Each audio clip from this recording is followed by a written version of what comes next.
अब नया कॉन्सेप्ट एक है, आव्यूह का सखंडज कैसे ज्ञात करेंगे किसी वर्ग आव्यूह का। जब भी हम सखंडज की बात करेंगे और वर्ग आव्यूह के सखंडज की बात होगी। अगर हमारे पास एक कोई वर्ग आव्यूह है, हम ये भी जानते हैं कि किसी भी वर्ग आव्यूह से हम किसी संख्या को संबद्ध कर सकते हैं। अगर किसी वर्ग आव्यूह से अगर हम किसी संख्या को संबद्ध करेंगे तो वो वर्ग आव्यूह फिर एक सारणिक कहलाता है। अब हमें सखंडज परिभाषित करना है किसी आव्यूह का। किसी वर्ग आव्यूह का जो सखंडज होता है वह उसके सखंड आव्यूह का परिवर्त आव्यूह होता है। मतलब ए हमारे पास कोई एक आव्यूह वर्ग आव्यूह इस प्रकार से है, तो इसका सखंड आव्यूह ए अगर हम लिखते हैं, सखंड आव्यूह ए, इस आव्यूह का सखंड आव्यूह अगर हम लिखते हैं, यानी प्रत्येक अवयव का इसके संगत हम सारणिक लिखेंगे, उस सारणिक से प्रत्येक अवयव का सखंड ज्ञात करेंगे।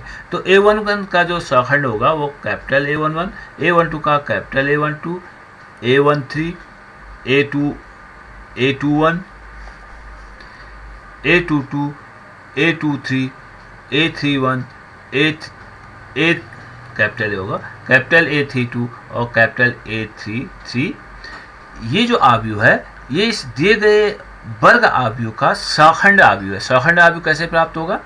इस आव्यूह के संगत हम सारणिक लिखेंगे, उस सारणिक में प्रत्येक अवयव का सखंड प्राप्त करेंगे। उसके पास प्रत्येक अवयव का सखंड प्राप्त हो गया तो उसके संगत हम सखंड आव्यूह यानी प्रत्येक अवयव को उसके सखंड से रिप्लेस कर देंगे। तो ये हमें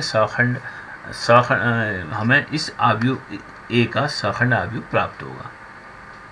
अब हम कह रहे हैं सखंड आव्यूह को हम कैसे परिभाषित करते हैं? सखंड आव्यूह किसी आव्यूह के सखंडज, दूसरा शब्द है सहखंडज, सखंडज, या इसे लिखते हैं ऐसे एडजॉइंट, शॉर्ट में एडजॉइंट को एडीजी लिख के एडजॉइंट ऑफ ए, ऐसे इसको हम लिखते हैं। तो किसी आव्यूह ए का, किसी वर्ग आव्यूह ए का सखंड आव्यूह क्या है? उसके सखंड आव्यूह का परिवर्त आव्यूह, यानी इसका जो सखंड आव्यूह था उसका परिवर्त आव्यूह, सखंड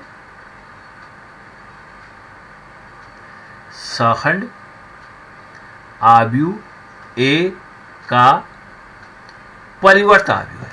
यानी ये हमारे पास सखंड आव्यूह था तो इसका जो परिवर्त आव्यूह होगा, अब इसकी जो पहली पंक्ति है वो पहला स्तंभ हो जाएगा A11, A12, A13, और दूसरी पंक्ति दूसरा स्तंभ हो जाएगा A21, A22, A23 और A31, A32 और A33।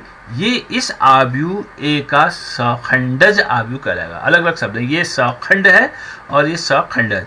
इसको कहते हैं कोफैक्टर, सखंड को कोफैक्टर मैट्रिक्स, और इसको कहते हैं एडजॉइंट ऑफ मैट्रिक्स। तो किसी आव्यूह का सखंडज आव्यूह उसके सखंड आव्यूह का परिवर्त आव्यूह होता है, ये इसकी परिभाषा है। तो सखंड आव्यूह कैसे निकालते हैं ये हमने पहले सीखा हुआ है। एक एग्जाम्पल से इसको करते हैं। हमें एक आव्यूह सपोज ये दिया है A इक्वल टू वर्ग आव्यूह है 2, 3, 1, 4। इसका सखंड ज्ञात करना है, एडजॉइंट ऑफ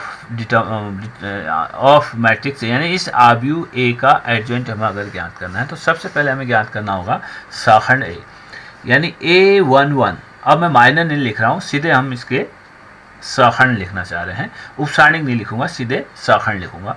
तो A11 यानी अनुलग्नों का योग जो है सम है, तो इसका A11 का जो सखंड हो जाएगा वो इस पंक्ति स्तंभ को हटा देंगे, 4 हो गया। और A12 इस अवयव का अगर हम निकालते हैं, सखंड ज्ञात करते हैं। अब देखिए अनुलग्नों का योग जो है विषम है, तो ये माइनस ऑफ इसके उपसारणी का नेगेटिव मान हो जाएगा, माइनस ऑफ ये पंक्ति और स्तंभ गया माइनस ऑफ 1 हो जाएगा। और A2 इसका A21 यानी इस अवयव का अगर हम सखंड ज्ञात करते हैं तो फिर से विषम 2 और 3 विषम संख्या है, माइनस हो जाएगा। ये पंक्ति और स्तंभ गया 3 तो -3 हो जाएगा। और A22 अनुलग्नों का योग सम है, तो इसके उपसारणी के बराबर ही ये सखंड होगा, तो इस पंक्ति और स्तंभ को निकाल देते हैं, ये हो जाएगा 2। इसलिए सखंड आव्यूह ए, सखंड आव्यूह ए अगर हम लिखते हैं तो ये सिंपली हो जाएगा, आव्यूह लिखना है सखंड आव्यूह, प्रत्येक अवयव उसके सखंड से रिप्लेस हो जाएगा। A11 4 से रिप्लेस हो जाएगा, A12 -1 से रिप्लेस हो जाएगा, A21 -3 से रिप्लेस हो जाएगा, A22 2 से रिप्लेस हो जाएगा। ये है सखंड आव्यूह A। अब इसका अगर हमें एडजॉइंट सखंडज आव्यूह A, सखंडज आव्यूह A, यानी इसे लिखते हैं हम एडजॉइंट ऑफ A, इस प्रकार से हम लिखेंगे। ये हो जाएगा इस आव्यूह का, इस सखंड आव्यूह का परिवर्त आव्यूह, यानी इसकी पहली पंक्ति, इसका पहला स्तंभ हो जाएगा 1 -1 -3 2। ये इस वर्ग आव्यूह का सखंडज आव्यूह कहलाता है, यानी 4 -3 -1 2 इसका सखंडज आव्यूह हो गया।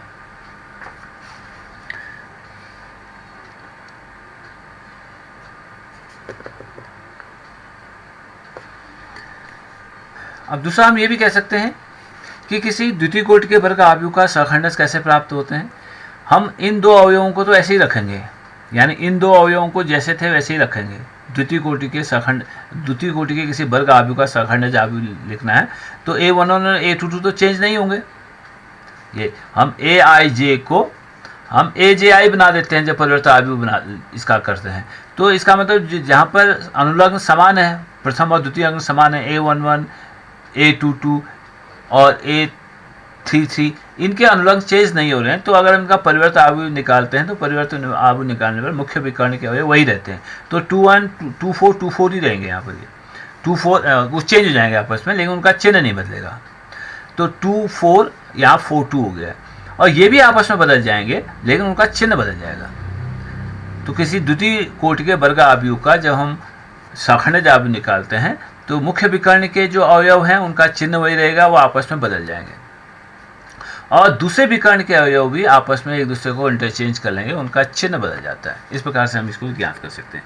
इसमें एक प्रमेय को करने का लिखते हैं कि एक प्रमेय है, यदि किसी आव्यूह को उसके एडजॉइंट से गुणा करते हैं, A into adjoint of A, इन दोनों का गुणफल हम ये निकालते हैं, तो that equal to adjoint of A into A, ये बराबर होता है determinant A into I। I हमारे पास तत्समक आव्यूह होगा किसी कोटि का, जिस कोटि का A हमारे पास वर्ग आव्यूह होगा उसी कोटि का I भी एक तत्समक आव्यूह होगा। तो A गुणा एडजॉइंट ऑफ A, ये क्रमनीय नियम का पालन भी करता है। A गुणा एडजॉइंट ऑफ A बराबर adjoint of A into A equal to determinant of A के बराबर होता है, determinant of A into I के बराबर होता है। ये एक प्रमेय है। इसको अगर हम सिद्ध करते हैं, मान लेते हैं हमारे पास A कोई एक वर्ग आव्यूह है, A11 A12 A13 A21 A22 A23 A31 A32 A33, हमारे पास कोई एक वर्ग आव्यूह था। तो अगर हम एडजॉइंट ऑफ A निकालते हैं, एडजॉइंट ऑफ A बराबर हो जाएगा इनके संगत, पहले हम इसका सखंड आव्यूह लिखेंगे, उसका परिवर्त आव्यूह लिखेंगे, यानी पहली पंक्ति के जो सखंड है वो पहले स्तंभ में आ जाएंगे। तो हो जाएगा A11 A21 A11 A12 हो जाएगा, सॉरी A11 A12 और A13, और दूसरी पंक्ति के सखंड यहाँ आ जाएंगे A21 A22 A23, और तीसरी पंक्ति के स्तंभ तीसरे स्तंभ में आ जाएंगे A31 A32 A33, ये एडजॉइंट ऑफ A हो जाएगा। अगर हम A into adjoint of A ज्ञात करते हैं, A into adjoint of A ज्ञात करते हैं, तो A हमारे पास ये वर्ग आव्यूह है, A11 A12 A13 A21 A22 A23 A31 A32 A33, ये वर्ग आव्यूह है। और यह है A11 A12 A13 A21 A22 A23 A31 A32 A33, ये वर्ग आव्यूह हो गया। अब इसको जब हम गुणा करते हैं, इन दोनों आव्यूहों को गुणा करते हैं, तो पहली पंक्ति का अवयव क्या होगा, पहली पंक्ति का अवयव को पहले स्तंभ के संगत सखंडों से गुणा करेंगे तो ये अपने आप इस सारणिक A का मान देगा। अभी हमने पहले किया था कि यदि किसी पंक्ति के अवयवों को उनके संगत सखंड